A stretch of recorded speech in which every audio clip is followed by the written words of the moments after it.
Laurent Berger, notre invité ce matin, bonjour. Bonjour. Secrétaire général de la CFDT, Laurent Berger. Je voudrais, avant de parler de la réforme des retraites, savoir où on en est, pour bien comprendre et bien expliquer les choses. Laurent Berger, Engie, Isabelle Kocher, débarquée de la direction générale, victime ou pas comment vous regardez? C'est toujours difficile parce que les militants de la CFDT, ils restent dans l'entreprise. Donc c'est toujours difficile d'avoir une position. Ils essayent de rester neutres, mais ils sont inquiets sur l'avenir quand même et le risque d'éclatement de l'entreprise. Moi, je vais vous dire ce que je pense, c'est que cette entreprise, elle était inscrite dans la transition écologique. Elle voulait s'inscrire dans... Et ce qu'on demande aux entreprises aujourd'hui, c'est d'aller beaucoup plus fort. Et donc je regrette que je regrette que ça puisse pas... Qu'elle soit partie, quoi. Parce qu'elle était dans cette direction. Il y avait une orientation du groupe vers cette transition écologique. Il faut qu'elle perdure. Et ensuite, c'est des affaires qui se passent au sein d'un conseil d'administration. Est-ce qu'il y a le risque que l'État baisse sa participation au capital, c'est-à-dire vende une partie de ses actions? Ce serait quand même... Si l'affaire avait été faite pour ça... ce serait quand même un peu cynique d'une certaine manière. Donc je ne le souhaite pas. Moi, ce qui m'intéresse maintenant, je vais vous dire franchement, c'est le devenir du groupe, le devenir des salariés de ce groupe et le fait qu'il reste unifié et qu'il s'inscrive vraiment dans la transformation de son modèle pour aller vers la transition écologique. La réforme des retraites, nouvelle manifestation hier pour demander le retrait de la réforme, nouvel appel à la grève pour le 20 février. Pensez-vous que la réforme des retraites puisse être retirée par le gouvernement ? Franchement. Non, j'ai jamais cru ça. Vous n'y avez jamais cru? Non, mais pour une raison simple, c'est que... Depuis le début. Vous savez, on est payé pour le savoir, entre guillemets, si je peux me permettre. En 2010, il y avait une réforme qui était totalement injuste, que la CFDT, y compris, a combattu, qui instaurait le 62 ans comme âge légal de départ en retraite. Il y a eu des millions de manifestants dans la rue, de toute organisation syndicale confondue. Et le président de la République, M. Sarkozy, à l'époque, ne l'a pas retiré. Non, la volonté de la CFDT, c'est que cette réforme, qui ne nous convient pas dans sa rédaction actuelle, puisse bouger profondément, et c'est le travail que nous entamons aujourd'hui, pour qu'on crée un système universel des retraites, mais avec des éléments de justice sociale beaucoup plus forts, beaucoup plus marqués que ce qu'il y a actuellement dans le projet. Alors justement, on va essayer de bien comprendre. Il y a la discussion à l'Assemblée nationale. Le 17 février, le projet de loi sera débattu par les députés à l'Assemblée nationale. Alors aujourd'hui, vous n'adhérez pas, disons clairement les choses, au projet tel qu'il existe.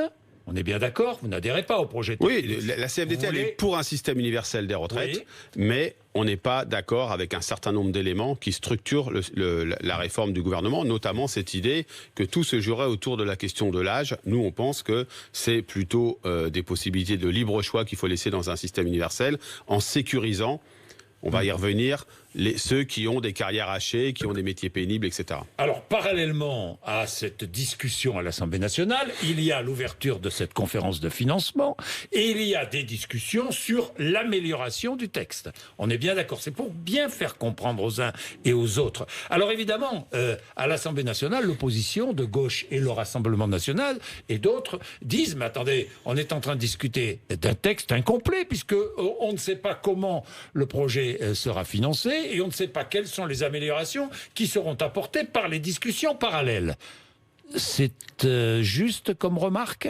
Oui, c'est une remarque juste et entendable. Entendable? C'est pas Bah oui, bien sûr que c'est entendable. Quand on est un représentant du peuple, on est légitimement en droit de se demander pourquoi, qu'est-ce qui se passe dans les discussions sur la pénibilité, sur le minimum contributif. Et c'est logique. Mais le rôle d'une organisation syndicale, c'est de pousser au maximum ses propositions. C'est ce que nous faisons dans les discussions qui sont engagées sur la pénibilité, sur les fins de carrière, etc.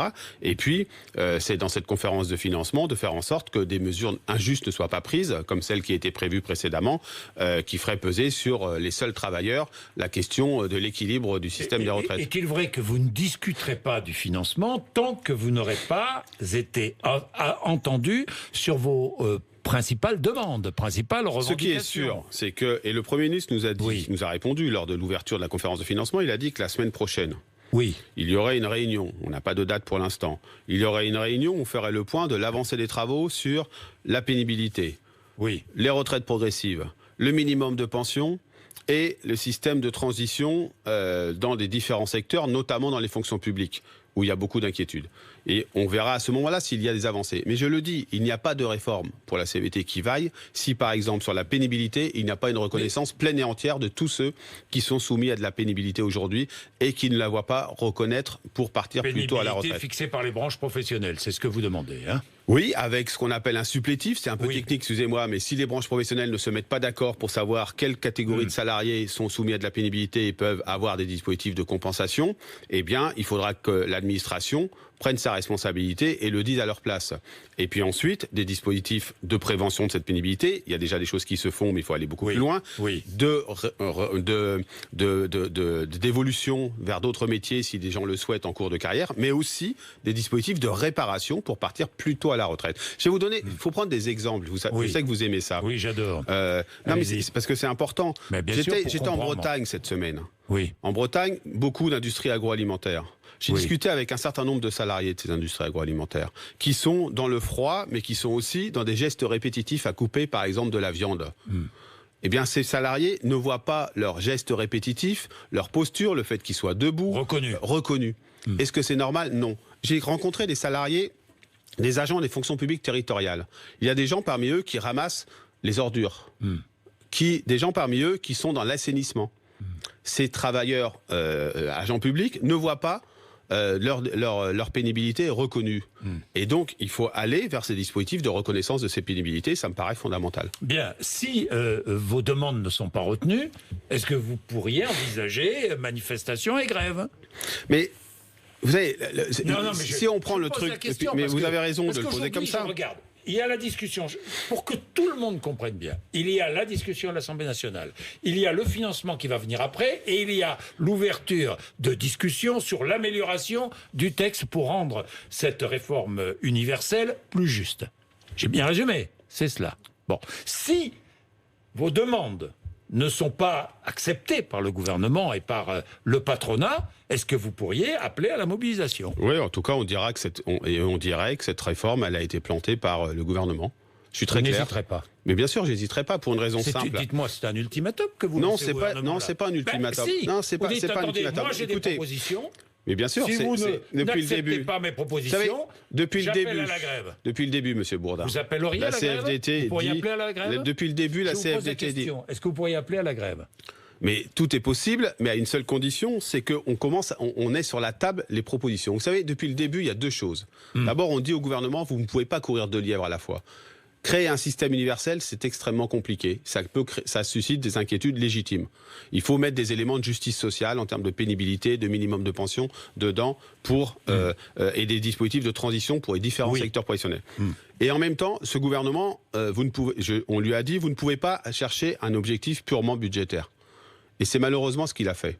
Et il n'a pas du tout vendu l'idée d'un système universel des retraites. Donc aujourd'hui, nous, on refuse que cette belle idée d'un système plus juste soit balancée parce que on aurait eu des logiques budgétaires. Et maintenant, et le deuxième élément qui est important, c'est qu'on a commencé à discuter de ça, on n'avait pas le texte. Oui. L'affrontement a commencé, on n'avait pas le texte. Oui, mais c'est quand même un truc de dingue. C'est vrai que c'est un truc de dingue. Et donc, maintenant, on est dans les discussions. La CFDT, elle se positionne auprès des parlementaires pour qu'ils portent des amendements. Il y a un certain nombre... Vous avez proposé, je crois que c'est une quarantaine d'amendements que vous avez envoyés aux parlementaires. Oui, de tous bords, et il y en a certains qui les reprennent et qui les portent dans la commission aujourd'hui. Et moi, je souhaite que cette commission, elle aille au bout de son travail. Bout de son travail. Deuxième élément, c'est que nous nous sommes investis et nous faisons des propositions extrêmement concrètes. Vous avez parlé de la pénibilité, la proposition qu'on fait sur les branches, etc. Pour une vraie reconnaissance de la pénibilité. Nous attendons les résultats la semaine prochaine. Étendu à la fonction publique, la pénibilité? Bien sûr, étendu à la fonction publique. Je vous parlais de tous ceux qui ramassent les ordures, etc. Et puis, troisième élément, il y a la conférence de financement. Dans cette conférence de financement, on veut parler de deux choses. L'équilibre à court terme, et le fait que c'est une baisse des recettes de l'État, de ce que l'État consacre au paiement des retraites, enfin au financement des retraites, qui est la cause d'une partie du déficit. Donc on veut objectiver ce qui est en train de se passer sur le financement à court terme, et on veut parler de la gouvernance du futur système et de la façon dont on assurera le financement du système. Et donc, c'est au regard de tout ça que la CFDT, à la fin, se positionnera et dira ce qu'elle pense de cette réforme. posera les responsabilités des uns et des autres si elle est en désaccord, et ne se refuse aucune modalité. Il y a des discussions sur l'encadrement des transitions pour chaque régime spécial. Aujourd'hui, il y a des discussions qui sont engagées. Hein, avec les avocats, les médecins, je ne sais pas. Oui, même marins, pour les agents des fonctions publiques. Avec Monsieur Dussopt, il y a des discussions. Il y a des discussions.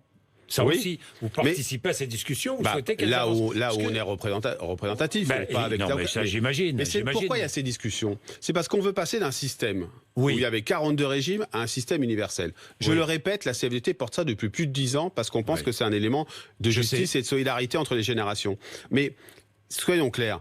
Le passage brutal, le passage sans tenir compte des spécificités, ça peut pas marcher. Donc c'est normal qu'il y ait des discussions et qu'on regarde comment progressivement les choses se passent et qu'on rassure. Finalement, il y a trois parties dans cette affaire. Il y a le gouvernement qui a sa réforme en tête et qui rechigne un peu à discuter certains points. Il y a vous qui voulez absolument discuter, améliorer le texte. Et puis il y a les syndicats qui disent non, on ne veut rien de ce texte. Le jusqu'au-boutisme est partagé entre le gouvernement et ses syndicats qui ne veulent rien du texte? Écoutez, d'abord, je ne critique pas ceux qui ne portent pas cette vision du système universel. Ils ont le droit. C'est pas notre. Nous, on considère que le système actuel n'est pas parfait. D'ailleurs, pour certains d'entre eux, ils nous critiquaient quand on apportait des aménagements au système actuel, parce que soi-disant, on allait le détériorer. Et puis aujourd'hui, ils disent qu'il est parfait. Donc non, il n'est pas parfait, le système actuel. Mais ce qui est sûr, c'est ce qui a prévalu depuis le départ, c'est une logique d'affrontement. Oui. On n'a pas posé. À quel moment on a posé vraiment les sujets sur la pénibilité, sur ce que doit apporter un système universel, sur la façon dont on prend en compte les périodes de chômage, etc. Mais ils n'en veulent pas. Les syndicats, il y a des syndicats qui ne veulent pas du système universel. Ils ont le droit. Laurent Berger, ils ont le droit de dire non. Ah mais bien sûr, mais alors là, personne ne va leur dénier le droit de... Est-ce que leur manière de faire ces appels à la manifestation, ces grèves perlées dans certains secteurs, ça aboutit ou ça conduit à une impasse selon vous? Vous connaissez bien le syndicalisme. Encore une fois, je le respecte. Est-ce que ça peut aboutir? Mais je pense que c'est une forme d'impasse. Je pense que le rôle d'une organisation syndicale, c'est d'essayer de faire en sorte que sur un certain nombre de dispositifs, les choses se passent mieux pour les travailleurs. Mais encore une fois, dans notre pays, il y a plusieurs types de syndicalisme. Il faut le respecter, je le respecte. Bon. Je vais vous dire un point que j'ai envie de dire. Allez-y. La pénibilité, vous vous rappelez? Oui. On ne pouvait pas en parler. C'était même un dispositif, c'était même un mot dont le président de la République disait « j'aime pas ce mot ». Oui, le travail aujourd'hui, c'est au cœur de la discussion. Tous les travaux sont pénibles. Aujourd'hui, c'est au cœur de la discussion. Et pour nous, c'est déjà un premier pas. Ça veut dire qu'enfin, on reconnaît que des travailleurs sont soumis à des pénibilités. Et ceux dont on parle jamais. Je vous ai parlé des travailleurs de l'agroalimentaire, mais je pourrais vous parler des travailleurs du bâtiment, de ceux du maintien à domicile, de tous ceux dont on parle jamais. Aujourd'hui, on pointe qu'ils sont soumis à de la pénibilité. Maintenant, il faut passer de la parole aux actes et que le gouvernement entende que s'il n'y a pas de la réparation pour eux en termes de départ anticipé, ce sera pipeau tout ça. Et donc, la CFDT, elle se bat pied à pied. Nous, on n'est pas des politiques. Moi, je comprends que des partis politiques disent on veut combattre ce texte, etc. Nous, on est des syndicalistes. Et les syndicalistes, ça se doit d'apporter des résultats concrets aux travailleurs. Et c'est ce à quoi on s'attache aujourd'hui. Alors, Laurent Berger. Encore une fois, à la fin, on dira cette réforme, elle est clairement, elle est celle du gouvernement. Et on dira ce qu'on emporte comme objectif et ce qu'on rejette, et on verra en conséquence. Mais Laurent Berger, vous parlez des partis politiques. Certains, la France Insoumise et le Rassemblement National, font la même proposition, l'organisation d'un référendum. C'est une bonne idée ou pas sur la réforme des retraites? Non, moi je crois pas que ce soit une bonne idée. Je le dis franchement, parce que la réponse à la question, elle n'est pas simple. D'abord, il faudrait trouver la question. Oui. Voulez-vous ou pas de la réforme un système universel des retraites? Oui. Parce que la réforme à points, c'est la technique pour le faire. Ouais, mais là, du coup, après, il faudrait dire ce qu'il y a dedans. Dans cette, vous voyez, donc, vous savez, notre pays, il fait toujours l'économie du débat de fond. Il fait toujours l'économie du débat, de la confrontation des idées. Mais parce que c'est plus exigeant, parce que ça nécessite de la nuance, parce que ça nécessite de la complexité. Du travail? Oui, vous savez, il faudrait savoir se positionner dans notre pays, idéalement, pour un certain nombre d'observateurs ou d'acteurs, entre « je suis totalement contre, c'est absolument scandaleux » ou « je suis totalement pour ». Et ben moi, je vais vous dire, aujourd'hui, je suis pour un système universel des retraites, pas pour le projet qui est celui du gouvernement, mais je pense quand même qu'il faut essayer de l'améliorer. Aujourd'hui, vous le voteriez? À l'État, non. Non. En l'État, non. En État, vous ne le voteriez pas? Non, bien sûr. Ce projet. Bon. Service minimum garanti dans les transports, vous avez vu le vote au Sénat? Oui. Oui, ça vous plaît ou pas? C'est-à-dire qu'au bout de 3 jours de grève, en quelque sorte, on réquisitionnerait dans les transports pour permettre, notamment aux heures de pointe, la circulation des trains, des bus, des trams. Non, je crois. Enfin, c'est encore très français, hein, tout ça. Mais ça existe partout en Europe. Non, pas forcément. Non, pas forcément. Dans beaucoup de pays, quand même. Ça existe, mais pas partout. Oui. Si on était davantage adepte du dialogue en amont des difficultés, de la capacité à confronter les points de vue, on n'aurait pas besoin de ça. Moi, c'est dramatique. Vous nous dites qu'il n'y a plus de dialogue social dans ce pays. Ah ben, ce que je vous dis, c'est qu'aujourd'hui, les logiques d'affrontement sur un certain nombre de sujets, et c'est pas simplement entre les acteurs sociaux, syndicaux, patronaux et l'État. Je pense que la logique qui est celle de l'affrontement pur et simple est trop répandue. Ouais, je l'assume. Mais il existe encore des dispositifs. À la SNCF, il y a des dispositifs d'alerte sur un certain nombre de sujets. Mais prenons exemple la SNCF. Oui. Aujourd'hui, accord de branche. Oui. Accord de branche signé par la CFDT, l'UNSA, sur la façon dont vont être couverts les travailleurs du ferroviaire hors SNCF demain.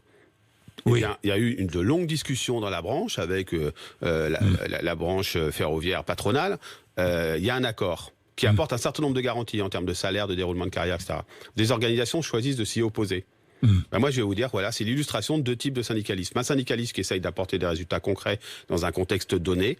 Ça ne veut pas dire qu'on ne remet pas en cause ce contexte. Et de l'autre, des organisations syndicales qui considèrent qu'il n'y a plus rien à apporter aux travailleurs, il y a juste à s'opposer. En conséquence, j'entends quoi? Laurent Berger est un traître. Vous l'entendez, ça? Sans cesse. Vous êtes menacé, même. Oui, ça, c'est... D'abord, la traîtrise, on ne trahit que ceux avec qui on a été. Et moi, je peux vous assurer qu'au sein de la CFDT, les gens n'acceptent pas ce type de propos. Moi, je vais vous dire, je suis un militant de la justice sociale depuis toujours, et donc j'ai pas de leçons à recevoir de quiconque. Deuxièmement, oui, c'est vrai, le degré de violence, d'altercation, etc. a monté. On a encore eu une union départementale dégradée hier. Ah bon? Qu'est-ce qui s'est passé hier? Des tags, des inscriptions insultantes à l'égard des militants, à mon égard. Mais je vais vous dire très clairement, ça ne nous fera pas reculer. 2, il faut arrêter avec ça. Il faut arrêter avec, y compris sur les réseaux sociaux, un peu partout, ces sortes de paroles et d'actes extrêmement faciles qu'il faut monter le degré de violence. On est dans une démocratie, que ça soit contesté ou pas, c'est encore le cas. On est dans une démocratie. Dans une démocratie, la meilleure manière de s'affronter en termes d'idées, c'est de confronter les idées, de confronter les propositions et sûrement pas de s'invectiver et de se menacer. Laurent Berger, vous étiez avant-hier, je termine avec ça, à Villeurbanne, avec Nicolas Hulot, pour défendre le pacte du pouvoir de vivre, lancé il y a un peu plus d'1 an maintenant, avec de nombreuses associations, des ONG, avec des syndicats, dont le vôtre. Vous proposez un projet de société. C'est un programme politique? Vous vous engagez en politique? Non, c'est pas un programme politique, c'est un programme pour un autre modèle de société, un autre modèle de développement, avec une autre répartition de la richesse, le fait qu'on s'inscrive délibérément dans la transition écologique, on n'a plus le temps. Vous savez, on n'a plus le temps. C'est maintenant qu'il faut faire les virages écologiques, et en même temps, on peut pas le faire si on n'a pas davantage de justice sociale, si on se préoccupe pas davantage des plus fragiles, des plus pauvres. Il y a un rapport de l'OFCE qui est sorti cette semaine qui montre que les gains de pouvoir d'achat, pour 25%, ils ont bénéficié aux 5% les ménages les plus riches, et les 10% des ménages les plus pauvres ont vu une perte de pouvoir d'achat. 70% des ménages qui ont vu leur pouvoir d'achat augmenter. Oui, tant mieux. 70%. Mais pas les 10% les plus pauvres. Donc ce pacte du pouvoir de vivre, c'est une volonté de poser auprès des interlocuteurs publics, des politiques, l'idée qu'on peut faire autrement. On peut faire autrement sur la justice sociale, sur la transition écologique et sur le fonctionnement de notre démocratie. Vous pourriez vous engager en politique? Non. Jamais? Non. Jamais. Vous ne vous engagerez jamais en politique?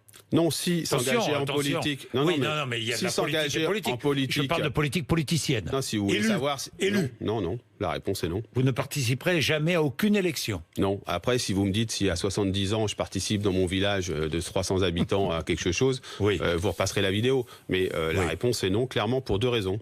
D'abord, parce que moi, je suis un militant syndical.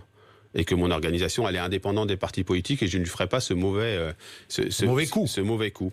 Et la deuxième raison, c'est que je crois que dans la société civile, si on veut bien l'écouter, il y a encore beaucoup à faire pour porter les valeurs que je porte, qui sont celles de la justice sociale, de la démocratie, et aussi un peu plus de fraternité, parce qu'on en manque bigrement dans cette période. Merci Laurent Berger. Il est 8h53, RMC et BFM TV.